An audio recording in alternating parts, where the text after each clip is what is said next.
Como desativar as atualizações automáticas de aplicativos no RealMe 70.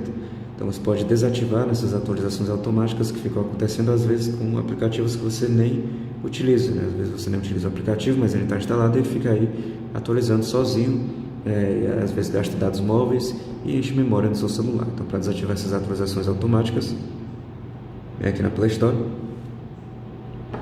clica aqui na foto da sua conta, vai até a opção Configurações, Preferências de rede, e vai aqui em Atualizar apps automaticamente. E pronto, aqui tem todas essas 4 opções. E nessas 3 opções, os aplicativos vão atualizar automaticamente.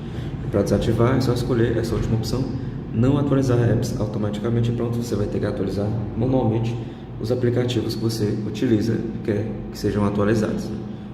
Então é assim que você desativa as atualizações automáticas de aplicativos no RealMe 70. Era esse o vídeo e até o próximo.